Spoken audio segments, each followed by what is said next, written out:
네, 수업 시작하겠습니다. 경학 들을만 하지 않아요? 그냥 이렇게 들으면? 그냥 뭐라 그래야 되지? 막 썰 푸는 거 듣는 느낌이거든요. 그냥 편하게 얘기하기 시작하면요. 근데 어렵게 듣기 시작하면요. 어렵게 얘기하고 어렵게 듣기 시작하면 너무 어려워져요.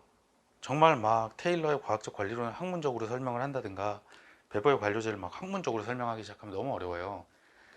그래서 이제 그렇게 접근 안 하려고 저는 노력을 하고 있고요. 그래서 우리는 제가 말씀드리는 것 중에 키워드는 무조건 잡고 가야 된다는 거 기억해 주세요. 네, 어떻게든 제가 스토리를 만들어서 설명을 하고 있어요. 그래서 키워드를 잡고 문제를 풀어 나가야 된다는 거 알아두시고요. 그렇다고 막 얼토당토하는 소리 하는 거 아닙니다. 조금 상황을 이제 풀어서 얘기를 하고 있는 거다 정도로 기억을 해주시면 될 것 같아요. 자, 그래서 어쨌든 간에 테일러에 대한 이야기를 조금 더 해볼게요. 테일러라는 사람은 그래서 태업을 해결을 하기 위해 사람들이 너무너무 게으르니까 성과급을 차별 성과급을 주게 되면 사람마다 차별해서 인류 노동자보다 일을 더 열심히 하면 너 성과급 줄게라고 해서 차별 성과급을 지급을 하기 시작하면 생산량이 폭발적으로 늘어나서 어떻게 된다 그랬죠? 고용자도 좋고 고용주도 좋고, 그러니까 노동자 같은 경우도 저임금이 되고요. 잘못 말했다. 고임금이죠. 노동자 같은 경우도 고임금이 돼서 좋고요. 사장님 같은 경우도 저노무비가 돼서 좋다. 그리고 포드 자동차를 만든 그 포드란 아저씨는 여기서 더 나아가서 뭘 했다고요? 저가격이란 걸 만들어냈다. 왜? 생산량이 여기서 한 번 더 터지거든요. 그래서 이것까지 달성을 해냈다라는 거 기억을 해주시면 되고요. 이 정도는 정말 뼈대 꼭 알아야 되는 거입니다. 그리고 조금 더 이야기를 해보자면요. 테일러는 그래서 태압에 따른 비효율성 제거하는 것을 목표로 좀 했고요. 그리고 네, 여기 보면 하나, 둘, 셋, 넷, 다섯 번째 줄에 있죠. 의회에 인류 노동자를 분석해서 표준 자금량을 제시하고 달성 여부에 따른 차별 성과급을 제시를 했다. 그리고 그 다음에 알아둬야 될 거요. 이게 시험에 또 많이 나오는 단어입니다. 또한 각 작업별로 조직을 구성해서 직능식 조직을 추구했습니다. 테일러는요, 옛날 같은 경우는요, 직계식 조직을 얘기를 했었어요. 계층이죠, 계층. 직계식 조직이라는 게 뭐예요? 계층이잖아요. 이거 삼각형 우리가 알고 있는 이거 있죠. 따다다당 해가지고 이렇게 들어가는 거. 베버가 이야기했던 거 있잖아요. 그게 직계식 조직인데, 직능식 조직은요, 테일러는 일 잘하는 사람이 짱짱짱이라고 했으니까 능력을, 직능을, 직업 능력을 중시하는 겁니다.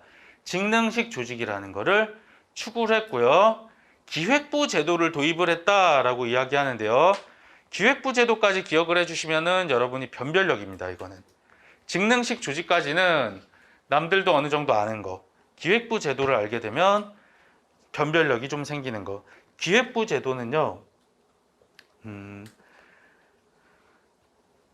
작업자가 생산만 하도록 옆에다가 하나 써주세요. 네, 기획부 제도는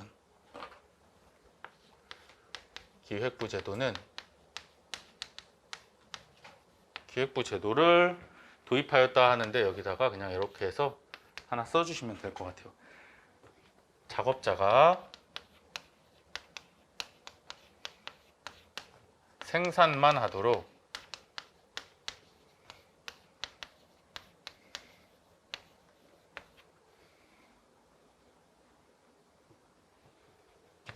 기획부가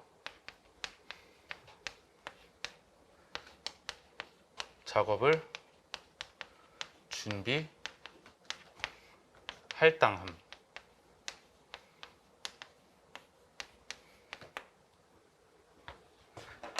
이런 거예요. 왜 우리도 일하러 가면요, 멍 때리고 있거든요, 다들. 아침 한 9시 출근이다 이러면요, 9시쯤에 출근해가지고 일단 커피를 한 잔 사서 들어와. 그리고 이제 뭐 컴퓨터를 딱 켜. 컴퓨터를 켜면서 내 머리도 켜줘야 돼. 근데 로딩 시간이 겁나 긴 거지. 한 10분 멍 때리고 있다 보면은, 아 맞다, 나 그거 샀어야 되는데 막 이러면서 네이버 지식 쇼핑에 들어가가지고 겁나 뭘 찾기 시작하는 거야. 뭐 자꾸만 다른 거 생각이 나고 막 멍 때리고 있는 거야. 그러면서 아 이거 가지고 와야지 하면서 막 어디서 뭐 자료 가지고 오고 뭐 가지고 오고 해서 이제 뚝딱뚝딱 일을 시작을 하는 거예요. 근데 이거 읽어보면요, 제가 말씀드렸죠, 아주 악랄합니다. 20세기 초의 경영학은.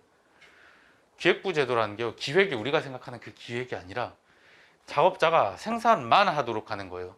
내가 아침에 이제 커피 한 잔 딱 사들고 오는데 누가 커피를 딱 빼서, 그리고 아 이제 지식 쇼핑 막 하려고 그러는데 스마트폰 빡 빼서 그냥 여기 앉으시죠. 딱 앉았는데 웬걸?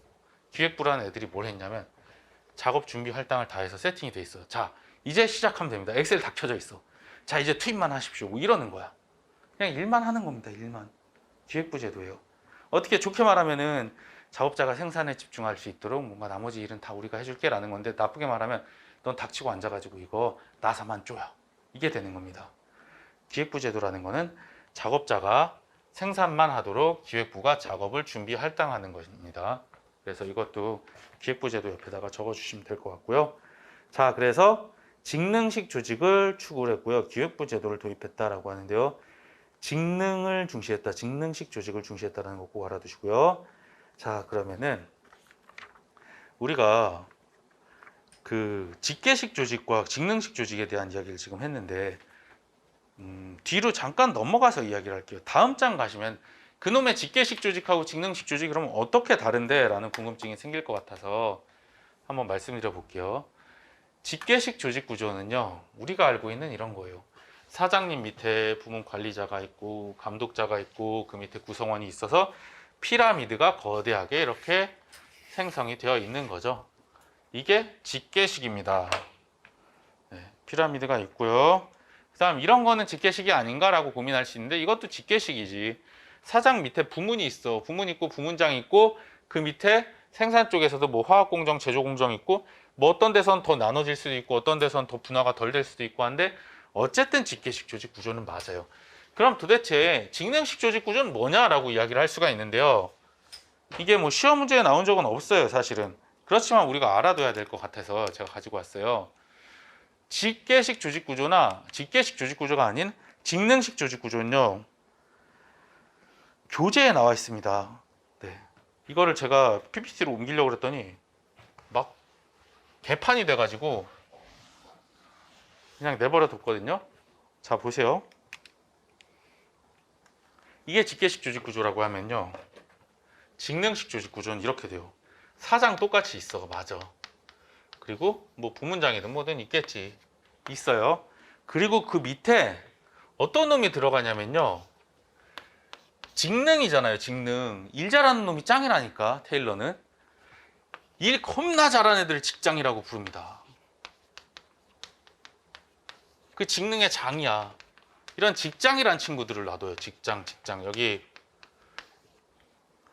교재에 있으니까 저 막 쓸게요. 4페이지에 있어요. 그리고 그 밑에 사원들이 막 붙어 있는 거예요.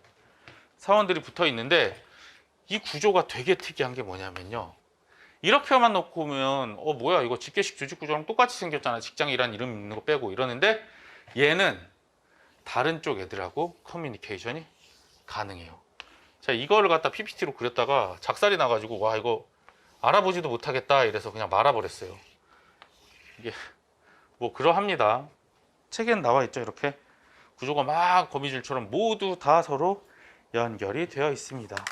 그래서 직능식 조직에서 중요한 단어는요, 이거예요.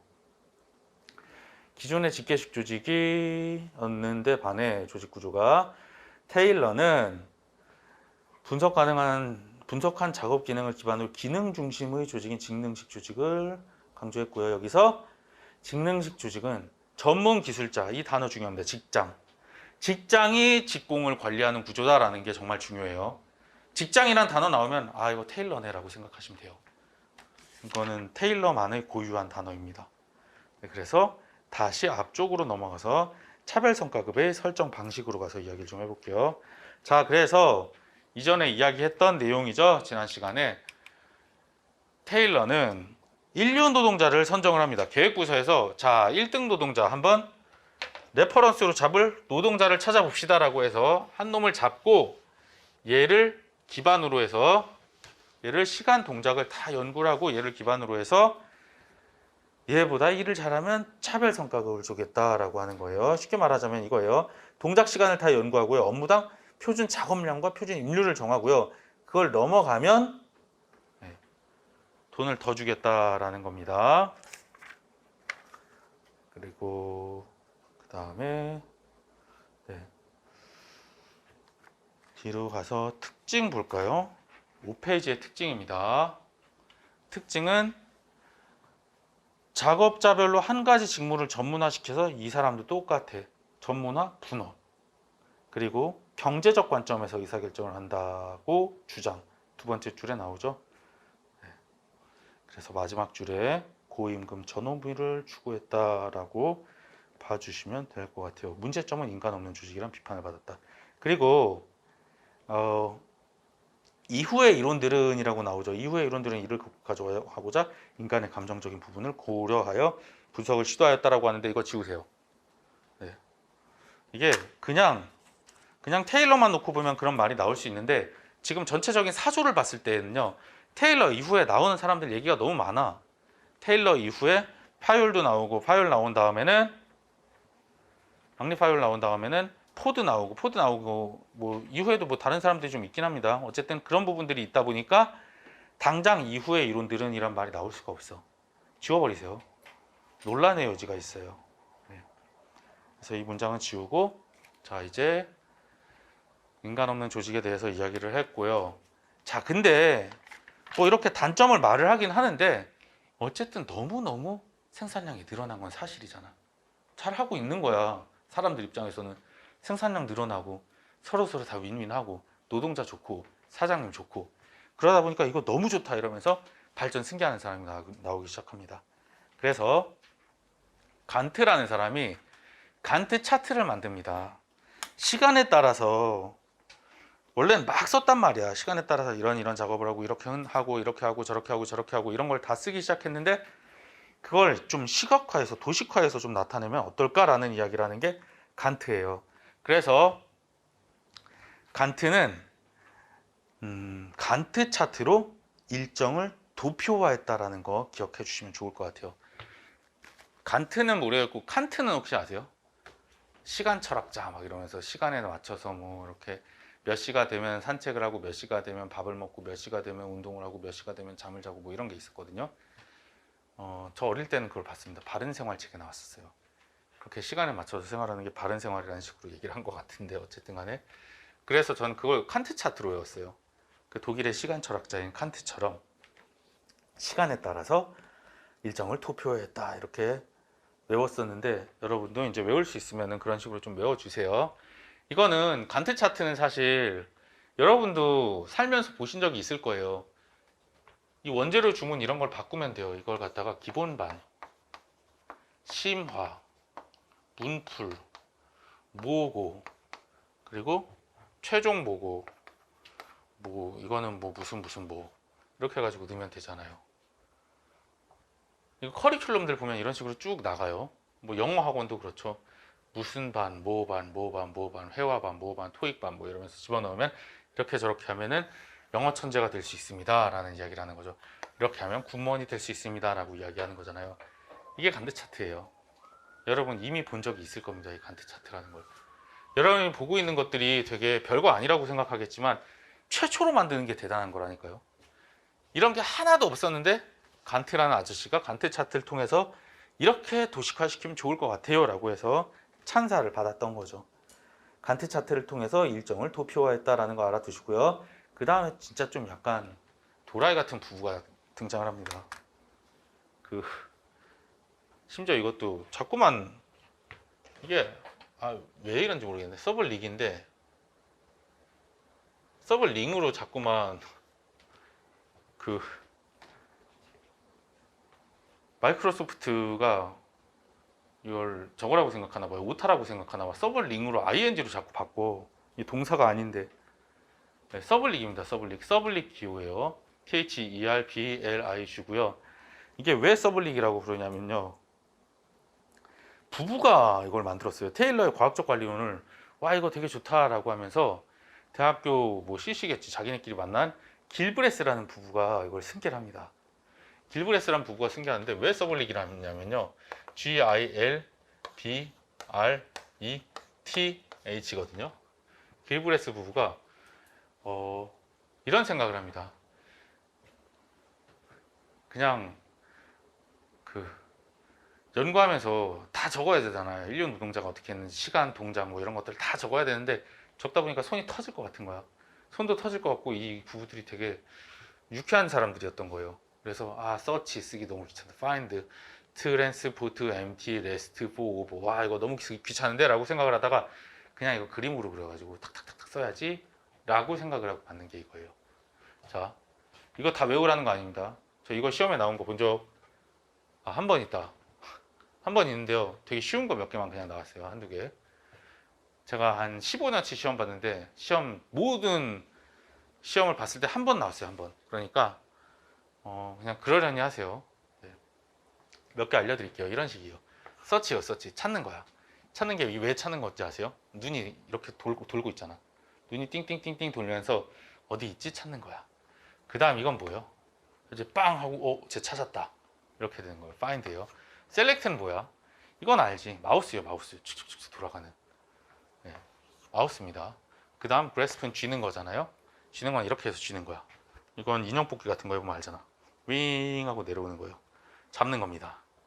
그리고 트랜스포트 로디드는 로드가 여기 짐이 실린 채로 이동하는 거예요. 이거예요, 이거. 손이야, 손 이게. 아이고. 이게 손이야. 손이고 여기 짐이 딱 올려져 있는 거지. 뭐 이런 거예요. 이건 뭐예요, 그럼? 피곤해지는 거네, 커밍 퍼티그는. 네. 그리고 이런 거는 플랜이잖아. 생각하는 거예요, 머리. 이렇게 딱. 뭐 이런 식이에요. 릴리즈 로드는 짐 실려있던 걸 갖다가 내리는 거. 그럼 이건 뭐예요? 트랜스포트 MT잖아. 빈 채로 이동하거나 레스트 포 끝날 때까지 기다리는 거고. 뭐 이런 거예요. 근데 이게 이거 다 외우는 게 맞는지 잘 모르겠습니다. 저는 그냥 이 정도로 이 그림은 이런 걸 의미하는구나 정도만 생각을 해주시면 될 것 같아요. 되게 직관적으로 해놨잖아요. 네.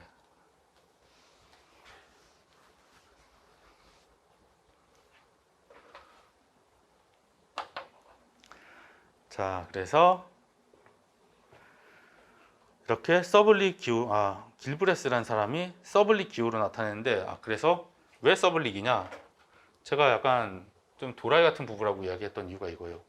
이거 제목을 만드는데 제가 김동주인데, 제 이론을 만들면서 김동주 이론이라고 하면 그나마 나아. 근데 제가 갑자기 약간 이상한 생각을 하면서 주동김 이론으로 해볼까? 막 이러는 거예요. 길브레스가요, 이걸 반대로 하는 거야. TH를 갖다가 이렇게 HT로는 안 했습니다. 그럼 흐트가 돼버리잖아. 뜨는 그대로 가는 거야. THERBLIG 서블릭이 되는 거야. 반대 이름으로 해가지고 길이길이 후세에 남겨야겠다. 우리가 또라이임을. 뭐 이런 게 돼버렸어. 서블릭 기후라고 부르는 겁니다. 길브레스를 반대로 해서. 세상에는 참 공부는 잘하는데 도라이인 사람들이 많아요. 그래서 그냥 그렇게 생각을 좀 해주시면 될 것 같아요. 서블릭 기후라는 걸로 각 동작을 그림으로 나타냈다라는 거 기억해 주시고요. 그 다음 파요의 일반 관리론으로 넘어갈게요. 페요리라고도 하고요, 파요리라고도 하고요. 네, 그렇습니다. 실제 이름은 앙리 파요리입니다. 앙리 파요리라 그러면 어느 나라 사람 같아요? 프랑스입니다. 저기 바다 건너에서는 테일러가 근로자들을 막 조지고 있었어요. 노동자들을 막 조지고 있을 때 바다 건너 프랑스에서는 어떤 일이 벌어졌는지 한번 봅시다. 페요일은 일단은 일반 관리론이라는 것을 주장을 합니다. 네. 저쪽 바다 건너에서 테일러라는 사람이 애들을 그렇게 조진대요. 생산량이 진짜 폭발적으로 늘어난다던데. 그래서 생산량이 너무 늘어나가지고 근로자도 돈을 많이 받고 사장님도 돈이 남고 망고땡이래요. 양쪽 다 너무 좋대요. 이런 소문을 듣고 갑자기 페요일이 이럽니다. 자, 그럼 우리도 인류 노동자 한번 조져볼까? 이러면서 옆에 이제 인사팀 애를 딸랑딸랑 데리고 가는 거야. 기획부 애를 데리고 가가지고, 자, 그러면은 네가 이거 한번 체크 좀 해봐. 이야기한 다음에 인류 노동자 나와보세요. 이러면서 얘기를 하는 거야. 그럼 또 여기서 순진한 친구들은 박수 칠 준비하겠지. 우리 파이어 사장님께서 우리 인류 노동자 이제 상 주려고 그러나 보다. 그래서 막 하는 거야. 막 하고 갑자기 앙리 파이어리 얘기하는 거죠. 야, 너네들 성과급 줄 테니까 너네들 죽도록 일해. 어리둥절한 거예요. 뭐야? 왜 갑자기 우리한테 일을 시키고 빡세게 굴지? 근데 얘는 이제 아는 거지. 내가 데리고 온, 딸랑딸랑 데리고 온 이 친구는 너네 이제 다 죽은 거야. 너네 개처럼 미친 듯이 일을 할 거야 라고 하는데 사장님이 갑자기 딱 보더니 이야기를 하는 거예요. 야, 근데 인사팀에는 인류 노동자 없니? 물어보는 거예요. 얘는 새파랗게 질린 거지. 파이올은요, 일반 관리론이라고 부르잖아요.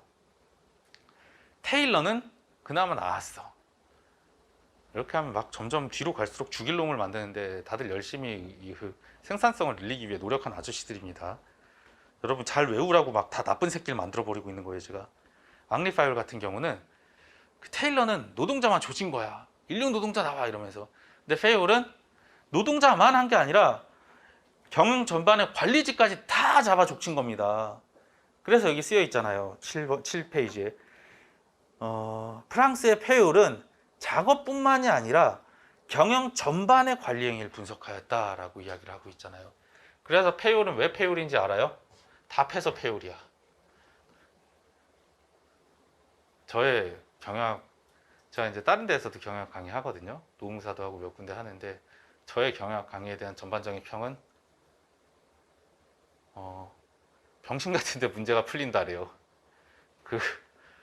근데 이게 여러분 그냥 뭐 페이올은 뭐 전반적인 관리 행위를 분석하였다 이러면 절대 안 외워져요.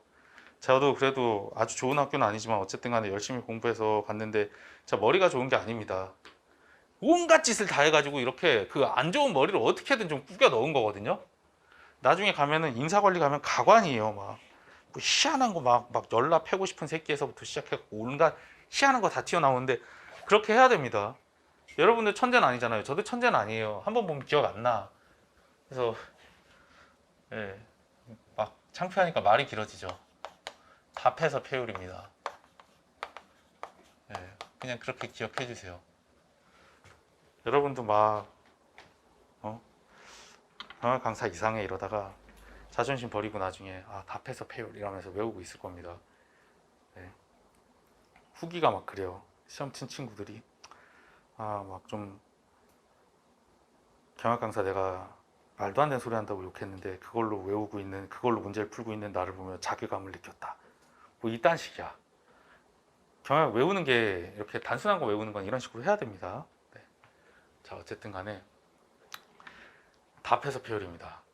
테일러는 생산직 위주였죠. 근데 페이올은 일반 관리직까지 다 패는 거예요. 그리고 일반 관리론이라고 그러잖아요. 페이올은 관리 직능을 엄청나게 중요하게 생각을 합니다. 경영 관리를 엄청 중요하게 생각하고, 그리고 일반 관리론이라고 그러잖아요. 일반 모든 그 작업뿐만이 아니라 경영 전반의 모든 분야를 다 관리를 했다라고 생각을 해주시면 될 것 같아요. 네, 어쨌든 그래서 기업 활동을 뭐 6가지로 구분을 했고요. 6가지 중에서 중요한 14가지 원칙을 제시했다라고 이야기를 하는데요. 자, 근데 일단은 제일 시험에서 중요한 건요. 이게 나왔는데 틀리면은 여러분만 틀린 거는 답해서 페이올 이거예요. 이건 무조건 알아야 돼. 이거 모르면은 시험장 전체에서 여러분 혼자 틀린 거. 고사장도 아니고. 답해서 페이올이라는 건 꼭 기억해 주시고요. 그 다음이 이제 관건입니다. 네. 이제 기업 활동을 뭐 6가지로 구분했다라고 하는데 이 6가지가 뭔지 먼저 알아야 됩니다. 기업의 고유 직능이라 그래서 6가지 있는데요. 첫 번째, 기술 직능이 있습니다. 기술 직능은 생산, 제조, 가공을 하는 게 기술 직능이고요. 영업 직능은 구매, 판매, 교환을 하는 거예요. 기술 직능이라 그러면요, 기술을 가지고 생산하는 거고요. 영업 직능은요, 판매하는 거예요. 그리고 판매를 하고 나면 교환을 해줄 수도 있겠죠. 구매, 판매, 교환이고요. 사고 파는 거. 그 다음 재무 직능은요, 우리가 생각하는 재무 관리 내용하고 비슷해요. 돈 땡겨오는 겁니다. 돈 구해오는 거. 자본 조달하고 그 조달한 자본을 어떻게 관리할지, 관리에 대한 내용이고요. 그 다음 보전 직능이란 게 있어요. 4번에. 보전 직능이 좀 독특합니다. 보전 직능이라는 건요, 재산과 종업원을 보호하는 거예요. 이거는 우리의 머릿속에서는 잘 이해가 안 갈 수도 있거든요. 왜 그러냐면 요즘 같은 때에 뭐 재산과 종업원을 보호한다고? 이거는 뭐 우리는 스타벅스에다가 막 그런 거 비싼 거 뭐 가방이라든가 아니면 핸드폰 같은 거 놓고 가도 잊어버리지 않는 시절이잖아요, 지금은. 근데 이 당시에 유럽은 어땠냐면요, 길 가다 총 맞아 죽어도 이상할 게 없는 데라니까요. 막 칼 들고 와서 푹푹푹 쑤신 다음에 막 가져갈 수 있는 시대예요. 그러다 보니까 내가 어떤 회사에 속해 있다라고 하면요, 회사에서 종업원을 보호해주는 역할을 하는 거예요. 막 쳐들어와서 담장 넘어와가지고 막 사람들 다 때리고 막 물건 뺏어가고 이러는 무법 시절이었어요, 이 당시에는. 국가가 이렇게 막 치안이 엄청 좋고 이러지가 않다니까요. 이게 우리나라 사람들이 한정해서 이걸 아예 이해를 못 하더라고요. 하다못해 차라리 유럽이라든가 이런 데에서 막 엄청 막 고생하고, 유럽 여행 가보면 길 잘못 들어보면요, 대충 느낌 와요. 여기서 칼 맞아 죽을 수도 있겠는데 누군가에게? 이런 느낌 듭니다. 아니면 뉴욕에서 이렇게 할렘이라든가 이런 할렘가라든가 이런 데 걸어보면 이 보존직능이란 게 뭔지 알 수 있어요. 어디선가 내가 맞아 죽어도 전혀 이상하지 않은 공간들이 있어요. 어쨌든 그래서 기업이 이 역할을 해준 거예요. 국가가 이걸 잘 못하니까. 보전직능이라는 게 있었다라는 거 기억해 두세요. 이렇게까지 얘기 안 하면 시험 문제로 나오면 어리둥절해하는 경우가 있습니다. 그리고 5번 회계직능이 조금 독특해요. 우리가 알고 있는 재무제표를 만들거나 하는 거라기보다는 재고관리 측면이 되게 강합니다, 회계직능은. 네, 그렇게 보시면 되고, 그 다음 6번 경영관리직능은 이건 시험에서 몇 번 나왔던 거죠. 개조, 지조, 통, 계획, 조직화, 명령, 지휘, 지휘죠. 계획, 조직화, 지휘, 조정, 통제. 네, 계획을 하고 조직을 짜고 이걸 지휘를 해서 수행을 하는 거죠. 일을 지휘해서 수행을 하고, 그 다음 수행이 된 걸 갖다가 조정해야 될 부분을 조정을 하고, 조정한 거를 계속 유지시키는 통제 과정입니다. 그래서 경영관리 직능이 가장 강조가 되었고, 개조, 지조, 통으로 외워주시면 좋을 것 같고요. 그 다음으로 넘어가서 경영관리의 14가지 일반관리 원칙이라는 게 있는데요. 여기까지 기억해주면은 이제 변별력이 좀 생길 거예요. 제 교재 되게 얇다고 이야기했잖아요. 얇은데 그래도 내용 들어갈 건 거의 다 들어가 있어요. 그게 어떤 의미냐면요, 이런 거를 다른 교재에서는요 겁나 길게 설명을 합니다. 이걸로 한 3쪽 할애하고 막 2쪽 할애하고 이래버려요. 이걸로 막 쪽수가 엄청 늘어납니다. 그리고 글자 크기도 제 거보다 훨씬 작고. 근데 그렇게까지 할 건 아닌 것 같고, 전체적인 내용 한번 말씀을 좀 드려볼게요. 일반관리론에서 효율적 경영관리를 위해서 이런 원칙들을 좀 지켜야 됩니다라고 제시를 했는데요. 자, 일단 분업의 원칙이 있습니다. 각 과업을 세분화해서 전문적인 지식과 기술을 연마한다라는 거고요. 그 다음 권한과 책임이 있습니다. 분업을 하고 나면은 관리자에게 책임과 권한을 같이 줘야 된다는 거예요. 권한도 있고 책임이 있어야 직무를 효과적으로 수행할 수 있고요. 근데 그 과정에서 규율을 당연히 따라야겠죠. 그리고 4번하고 5번이 비슷한 내용입니다. 지휘는 한 사람에게 받아야 된다는 거예요. 상사가 둘 이상이 되면요 너무 힘들어요, 사실 일을 하다 보면. 윗사람이, 여러분도 가보시면 아시겠지만 위에 예를 들면 이런 거야. 상사가 둘이라는 게 꼭 같은 이런 포지션의 상사가 아니더라도 내 위에서 나를 갈구고 있는, 나를 감독하는 사람이 2명이죠. 내 바로 위에 사수가 있고 그 사수의 사수가 되는 사람들이 다 나를 갖다가 막 갈구기 시작하죠. 둘이 의견이 다르죠. 그럼 미쳐버려요. 누구 장단에 맞추라는 거야. 그런 일들이 발생하는데, 그렇기 때문에 가급적이면 한 가지 가업은 단일한 상사에 의해서 지휘되어야 한다는 이야기를 하고 있는 거고요. 명령 일원화의 원칙도 그래요. 한 사람이 관리를 해야 되고 지휘를 해야 되고, 명령은 한 사람의 상사로부터만 명령과 지시를 받아야 된다는 거예요. 그래서 4번, 5번은 한 사람에게 지휘를 받아야 되고 명령을 받아야 된다는 이걸로 보시면 될 것 같고요. 6번 보세요. 6번도 요즘 같은 이 MZ세대라고 하는, 혹은 뭐 MZ세대가 아니라 제 세대도 그렇죠. 이해하기 힘든 얘기가 하나 나옵니다. 이때 당시는요 막 2차 세계대전이 일어나고 1차 세계대전이 일어나고 이러던 시절이에요. 개별 이익의 전체 이익의 종속이라 그래요. 전체주의적인 성격입니다. 이거는 조직의 이익이 개인의 이익에 앞서야 된대요. 요즘 같은 때에 이런 말 하면요 미친 사람 소리 들어요. 여러분한테 회사를 갔는데 회사에서 너네들 이익을 포기하고 우리 회사가 잘 되면 너의 인생도 잘 될 거니까 믿고 가, 이러면 다 퇴사합니다. 줄퇴사예요. 근데 이 당시엔 이런 얘기를 했던 거예요. 조직의 이익이 개인의 이익에 앞서야 한다. 뭐 종신보호장까지 그 회사에서 직무를 그렇게 해주던 시절이니까 전체적인 성격이 좀 강했던 거죠. 네, 그리고 방금 말씀드린 내용이 12번에 있죠. 고용 안정의 원칙.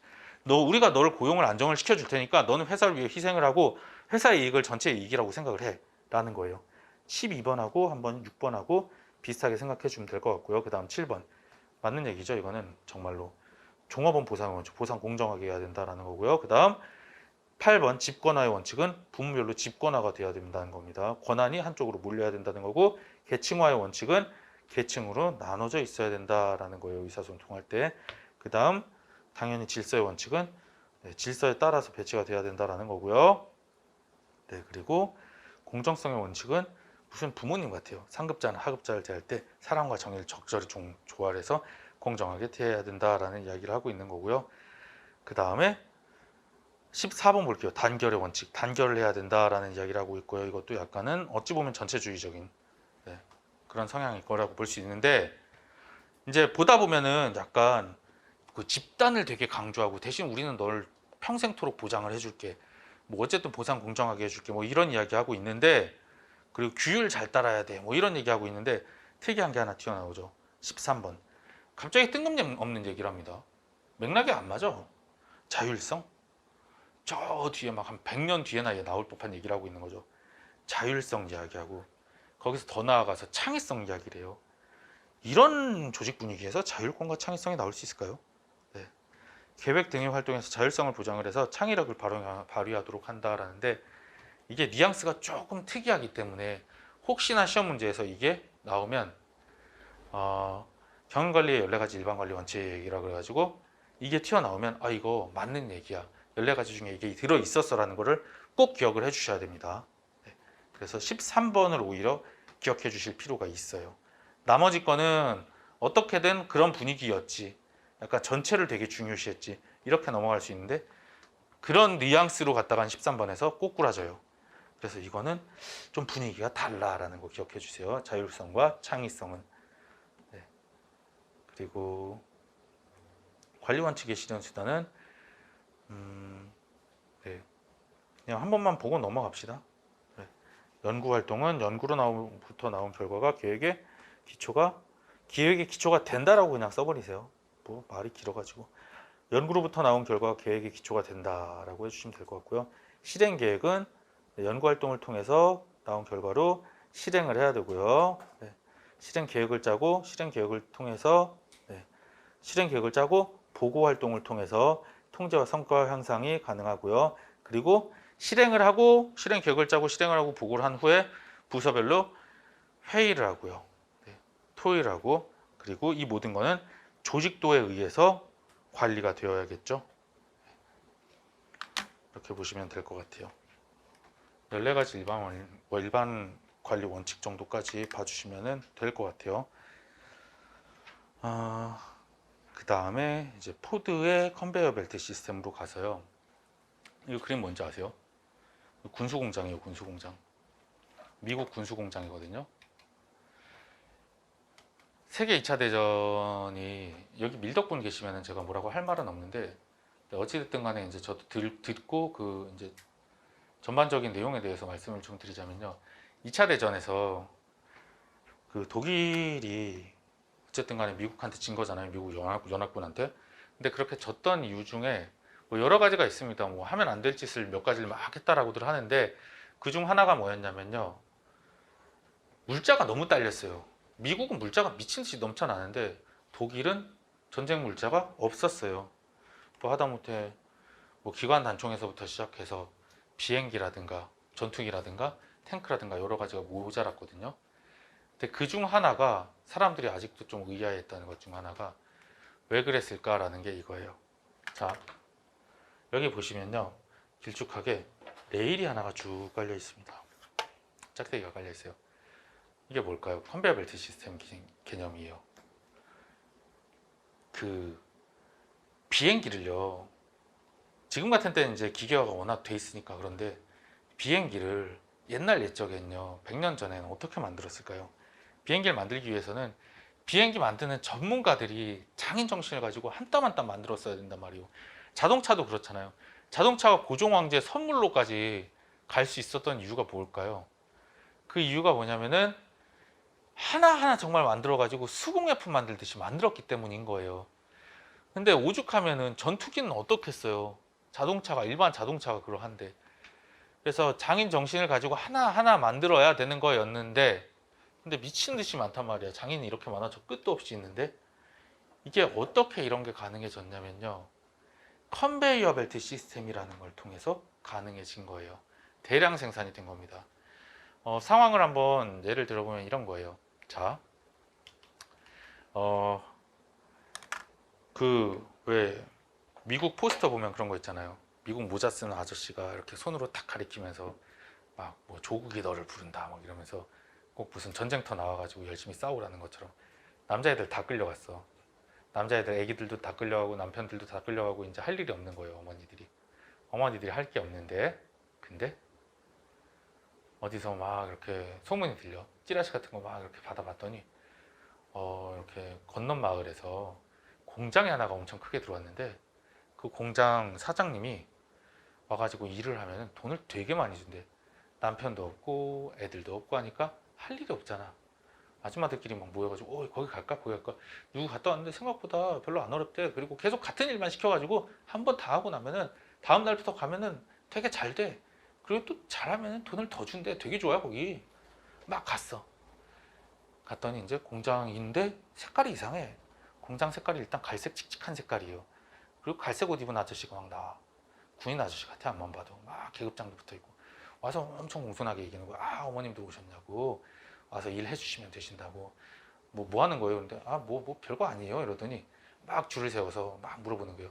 어머님 중에서 뭐 이런저런 거 뭐 잘하시는 분 있으세요? 뭐 저는 뭐 애기 분유 주는 걸 잘해요 막 얘기를 하니까 쫙 일렬로 세워서 그럼 당신은 이런 일 해주시고 이런 일 해주시고 이런 일 해주세요 하는데 뭐 하는 건지 잘 모르겠어. 그냥 어떤 어머니한테는 어머님은 자 여기 스프레이 있으니까 이 스프레이 가지고 칙칙칙칙 계속 3번 뿌려주세요. 알았다고. 뭔진 몰라 나도. 그리고 어떤 어머님한테는 자 어머님은 이거 똑딱이 있죠. 이거 똑딱이 갖다가 여기 꼭꼭꼭꼭 찔러 넣어주세요. 이야기를 하고 있어. 그리고 어떤 어머님한테는 자 어머님은 여기 까만 게 있어요. 분유 잘 타신다고 했죠. 까만 거 2스푼 반씩 계속 넣어주세요. 여기 동그란 통에다가 동그란 통에 2스푼 반씩 넣기 시작하는 거야. 자 그래서 어머니들이 모여서 한 어머니가 동그란 통에다가 2스푼 반을 툭툭툭툭 넣어주세요. 그리고 나서 어떤 어머니는 거기 위에다가 길쭉하게 생긴 막대기 그냥 넣고 꽂아주는 거예요. 이 핀같이 생긴 거 그냥 뿍 꽂아주세요 하고 그리고 나서 옆에 어머니한테 이걸 던지면은 옆에 어머니는 거기에다가 스프레이만 녹색으로 칙칙칙칙칙 계속 뿌리는 거야. 하나씩 계속 하는 것만 하는 거야. 하는 것만. 한 사람은 2스푼 반 계속 분유 타듯이 타고 있는 거고 넣고 있는 거고 가루 넣고 한 사람은 칙칙칙칙 계속 스프레이만 뿌리고 있는 거예요. 자 그래서 내가 뭘 한지도 모르겠고 계속 칙칙칙만 해댄 거야. 하루 종일. 그래서 옆에 뭐가 잔뜩 쌓였어. 뭐 사과같이 생긴 거 뭐가 쌓였는데 뭔지 아세요? 이게 수류탄이야. 이게 분업이 어떤 장점이 있냐면요. 수류탄 전문가가 아니더라도 모듈을 정말로 다 쪼개놓으면요. 그걸 할 수가 있게 되는 거예요. 사실 어렵지 않아요. 어떻게 생각하면 구조만 잘 짜면. 비행기 같은 것도요. 만들려 그러면요. 이게 전체적인 내용을 다 잘 생각을 해서 그렇지 이걸 모듈을 다 쪼개는 거예요. 자 너는 이 부분을 이렇게 하고 넌 이 부분을 이렇게 하고 하나씩 쪼개서 맡겨 놓으면요. 다 한다니까요. 할 수 있어요. 수류탄도 그렇지 뭐. 어떤 부분에서 정말로 조심스러운 부분만 그러면은 군인들이 하고 전문가가 하고 나머지는 다 맡기면 되잖아. 그래서 뭐 분유 잘 탔나 아줌마하고 2스푼 반 들으면은 막말로 이 전문가가 수류탄 전문가가 계속 모든 작업을 해. 난 이걸 하고 그 다음에 이걸 스프레이 뿌리고 이걸 핀을 꽂고 어떻게 해서 작업을 다 하고 이렇게 해서 엄청 피곤한 거예요. 하나하나 만들 때마다. 그럼 2스푼 반을 넣어야 되는데 피곤하면 2스푼 반에 반 넣을 수도 있는 거예요. 근데 이 아줌마는 그게 아니라니까. 2스푼 반만 계속 때려 넣는 거야. 이 사람은 이제 무게로도 알아. 이게 2스푼 반인지 아닌지. 2스푼 반만 계속하는 전문가가 된다니까요. 이 사람이 더 잘하는 거야. 이 가루를 넣는 거는. 이렇게 돼버립니다. 그러다 보니까 물량을 막 때려 박을 수가 있는 겁니다. 비전문가일지라도 항공기 제조 같은 게 가능하게 되는 거예요. 여러 명이 모여서 설계만 잘해 놓으면은 그게 컨베이어 벨트 시스템인 거예요. 어떤 거냐면 이렇게 돼요. 여기 보면은 모던 타임즈라 그래가지고 찰리 채플린이거든요. 여기 조그만 아저씨가 이 사람이 지금 작업하는 게 컨베이어 벨트 시스템이에요. 탱크 바퀴처럼 이렇게 레일이 있어요. 레일이 있고 여기 사람들이 서 있는 거야. 여기도 사람이 서 있어. 여기도 사람이 서 있어. 여기 사람이 서 있고 물건이 들어옵니다. 물건이 이렇게 가는 거예요. 원제로가 들어오면 얘가 뚱땅뚱땅 만들고 자동으로 쭉 넘어가면 또 뚱땅뚱땅 만들어. 자동으로 넘어가면 또 뚱땅뚱땅 만들어. 이거는요 얼마나 빡센 거냐면요, 내가 뚱땅뚱땅 만든 다음 화장실을 가고 싶죠? 그럼 상상을 해보세요. 내가 화장실을 갔다 온 사이에 이게 계속 쌓여 있는 거야. 망하는 거야. 내가 화장실 간다고 잠깐 자리를 비운 사이에 이게 내가 원재료 조립을 해야 되는, 조립을 안 한 상태로 얘한테 막 굴러가기 시작해. 그럼 얘는 보더니 뭐야 이거 합체가 돼서 와야 되는데 왜 따로 오지? 뭐지? 근데 저 멀리서 또 합체가 안 된 게 또 오는 거야. 막 물건이 쌓이면서 개판이 되기 시작하는 겁니다. 이건요 그냥 막 밀어 넣는 거야. 내가 이거 못해도 어떻게든 시간 내로 해야 되는 상황. 엄청난 압박감이 있는 거죠. 제가 원래 컨설팅 회사 다니다가 잠깐 나왔는데, 좀 일하다가 나왔던 이유 중에 하나가 사수가 완전 또라이가 나온 거예요. 완전 또라이가 와가지고 계속 시간을 재는 거예요. 저의 모든 행동을 시간을 잽니다. 화장실 갔다 오는데도 막 큰 거야 작은 거야 막 이러면서 몇 분 내로 갔다 와. 미칠 거 아니에요? 막 그런 식이야. 거의 지금이었으면 제가 볼 때 이거 고용노동부 신고해도 됐을 텐데, 그때는 뭐 그렇게 생각 안 했으니까. 근데 그런 식으로 막 모든 계속 압박감을 주니까 장난 아닌 거예요. 근데 이것도 똑같아. 근데 어쨌든 간에 생산량은 비약적으로 늘겠지. 그리고 이 사람은 계속 같은 행동만 하는 거야. 미침입니다. 근데 이게 사실은 어떻게 보면 효율성인데, 여러분이 회사를 입사를 했어요. 회사를 입사를 했는데 여러분한테 자 공무원이 되신 걸 환영합니다 이랬더니 최악의 그런 걸로 해볼까? 취사 담당이 아니라 뭐 배식을 하라 그러는 거예요. 여러분 보고 배식을 하는데, 자 아침 9시부터 와서 여기서 국그릇을 계속 떠서 2그릇 반을 계속 퍼주는 걸 하는데 저녁 6시까지 하고 퇴근하시면 돼요. 아 걱정 마세요. 이거 어려운 거 아니니까 여러분 전문가가 되실 거고, 오늘도 하고 내일도 하고 모레도 하고 여러분 30년 후에도 이거 하시면 된다 그러면요, 처음에는 아 이것만 하면 돈 받으면 좋겠지라고 하지만 미쳐버립니다. 나중에는 내가 구푸는 기계인가 이 생각이 들 수밖에 없단 말이야. 이게 되게 스트레스 받는 일이고, 컨베이어 벨트 시스템에 아까 막 얘기했듯이 막 끼면 진짜 죽는다니까요. 그래 버리니까 이제 문제가 되는 거죠. 네, 그리고 여기에서 교재에서 이제 조금 이야기를 해보자면요, 생산량의 대대적인 혁신이 가능해진다 뭐 이런 이야기 하고 있죠. 생산량이 폭발했다는 게 일단은 관건이고요. 컨베이어 시스템이라고 불러요. 컨베이어 벨트 시스템이라고도 부르고요. 그리고 이거는 용어 중에 여러분이 조금 익숙해지셔야 되는 게 아니라 이런 용어가 있다는 것도 알아주셔야 되는 게 이동조리법이라는 거예요. 네. 만약에 시험 문제에서 제일 치사하게 나온 문제는 뭐냐면요, 컨베이어 벨트 시스템 혹은 포드의 이론 뭐 이렇게 나오면 좋은데, 이동조리법에 의하면 이렇게 이야기하죠.